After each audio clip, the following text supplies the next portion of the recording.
누가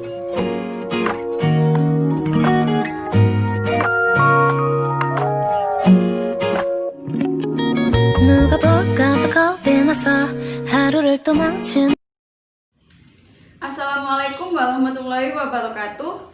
Kepada yang terhormat Ibu Badriah Wulan dari SPDMA selaku dosen pengampu mata kuliah seminar.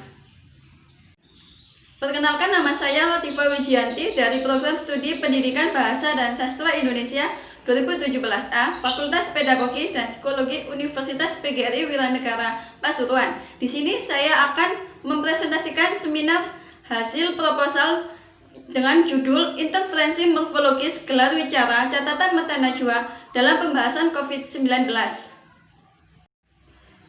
Untuk yang pertama, di sini saya akan menjelaskan tentang bab 1, yakni pendahuluan, yang terdiri dari latar belakang, rumusan masalah, tujuan, manfaat, ruang lingkup, batasan masalah, asumsi, dan definisi operasional.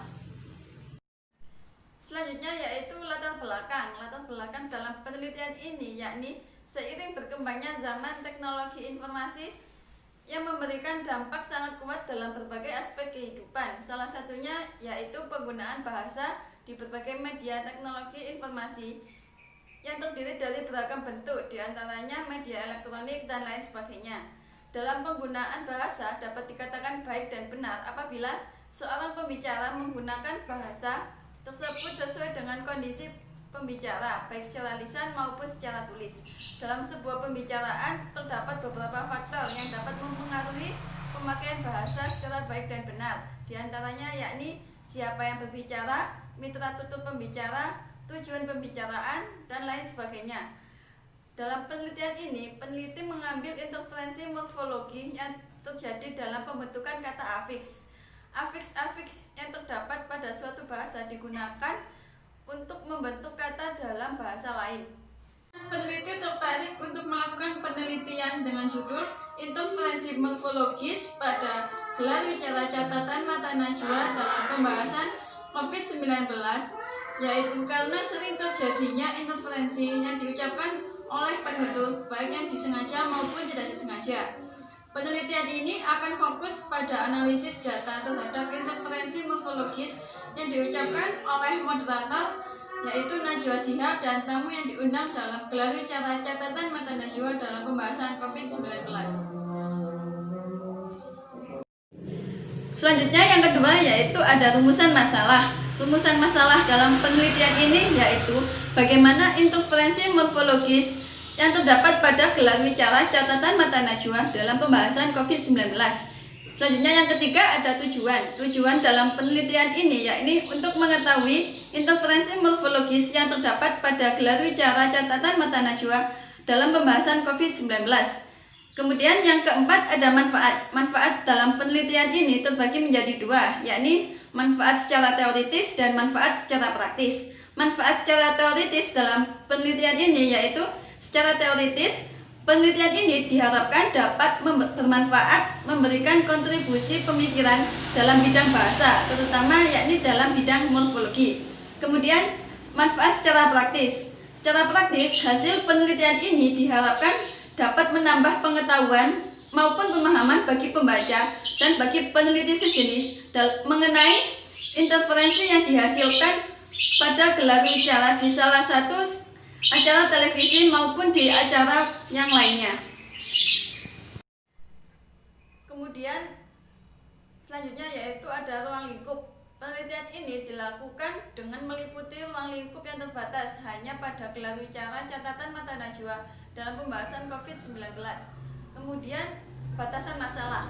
Batasan masalah yang dicari dalam penelitian ini dibatasi hanya pada pencarian data yang mengandung interferensi morfologis pada beberapa video gelar wicara catatan mata Najwa dalam pembahasan COVID-19.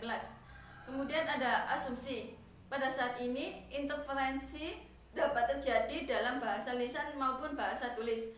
Hal ini dapat dilihat dalam berbagai media massa. Salah satu masalah yang terjadi pada media massa yang diambil dalam penelitian ini yaitu gelar wicara catatan mata Najwa dalam pembahasan COVID-19. Selanjutnya ada definisi operasional. Untuk menghindari perbedaan pemahaman mengenai variabel yang diteliti dalam penelitian ini dan untuk membantu peneliti menjelaskan serta terarahnya penelitian sesuai dengan variabel yang dikerjakan, maka variabel-variabel tersebut akan didefinisikan dengan operasional. Variabel-variabel tersebut terdiri dari pertama ada pengertian bahasa menurut Kamus Besar Bahasa Indonesia, yaitu bahasa merupakan sistem lambang bunyi yang arbitrer yang digunakan oleh anggota suatu masyarakat untuk bekerja sama, berinteraksi, dan lain sebagainya. Kemudian yang kedua ada pengertian interferensi. Menurut Kamus Besar Bahasa Indonesia, interferensi adalah sebuah gangguan, maksudnya unsur serapan ke dalam bahasa lain yang bersifat melanggar kaidah gramatika bahasa yang menyerap. Kemudian yang ketiga ada pengertian morfologi menurut Verhaar pada tahun 1984 halaman 52. Morfologi adalah bidang linguistik yang mempelajari tentang susunan bagian-bagian kata secara gramatika. Yang terakhir ada pengertian afiksasi menurut Abdul Khair pada tahun 1994 halaman 177 mengatakan bahwa afiksasi merupakan proses pembukuan afiks pada kata dasar atau bentuk dasar, atau afiksasi merupakan proses penambahan afiks pada kata dasar berupa morfem terikat dan dapat ditambahkan pada awal kata. Selanjutnya pada bab 2 yaitu ada kajian teori. Kajian teori dalam penelitian ini terbagi menjadi 4, ada pengertian interferensi, pengertian morfologi, pengertian afiksasi, dan ada penelitian terdahulu. Yang pertama ada pengertian interferensi. Pengertian interferensi ini yakni merupakan kesalahan atau penyimpangan yang terjadi karena penutur menguasai dua bahasa dan adanya kecenderungan pada dui bahasawan untuk menyamakan unsur-unsur yang ada dalam bahasa lain. Interferensi ini biasanya terjadi pada penutur yang menggunakan bahasa kedua atau disebut dengan B2. Selanjutnya yakni ada pengertian morfologi. Morfologi merupakan salah satu bagian dari cabang ilmu linguistik yang mempelajari mengenai seluk-beluk pembentukan kata, baik itu mulai dari penyusunannya maupun penentuan kelas kata pada setiap kata dalam suatu bahasa. Selanjutnya ada pengertian afiksasi. Afiksasi adalah proses pembentukan kata dengan cara menggabungkan afiks pada kata dasar, atau dapat disebut sebagai proses pengimbuhan atau penambahan afiks menjadi sebuah kata. Afiksasi ini terdiri dari 3 kategori, yakni ada afiksasi pembentukan berkategori verba, nomina, dan adjektiva. Selanjutnya pada penelitian terdahulu dalam penelitian ini yang pertama ada penelitian yang pernah dilakukan oleh Ria pada tahun 2017 dalam penelitiannya yang berjudul Interferensi Morfologis Gelar Wicara Catatan Mata Najwa periode Januari 2017 dan implikasinya. Hasil penelitian tersebut menunjukkan bahwa pada gelar wicara catatan mata najwa periode Januari 2017 ditemukan adanya 2 bentuk interferensi morfologis, yakni berupa afiksasi dan berupa reduplikasi atau pengulangan. Kemudian penelitian yang pernah dilakukan oleh M. Rais Al-Majid dan kawan-kawan pada tahun 2020 dalam penelitiannya yang berjudul Analisis Kesalahan Afiks pada beritababe.com periode Januari sampai April 2020.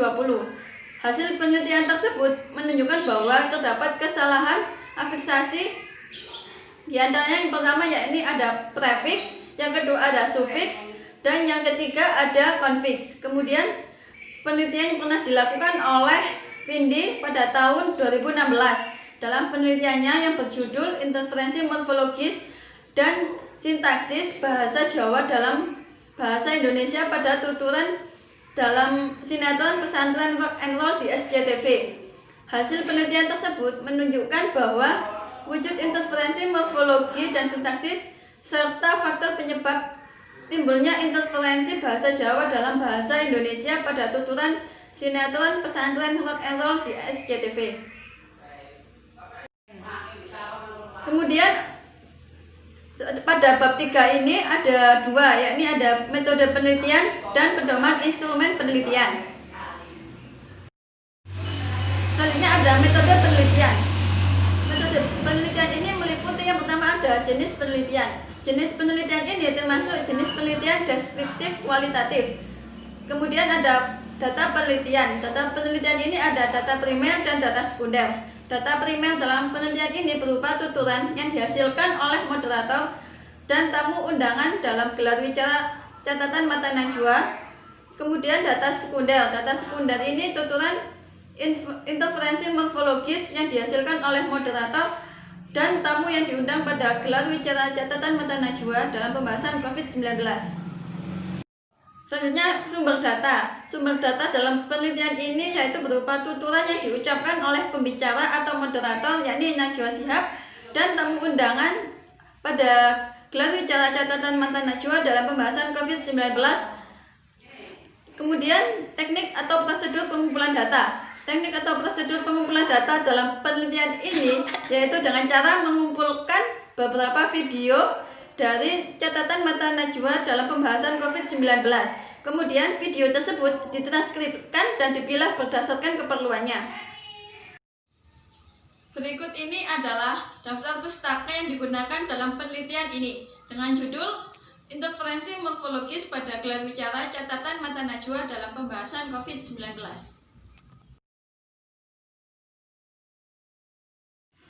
Sekian presentasi dari proposal penelitian yang berjudul Interferensi Morfologis pada Gelar Wicara Catatan Mata Najwa dalam Pembahasan COVID-19.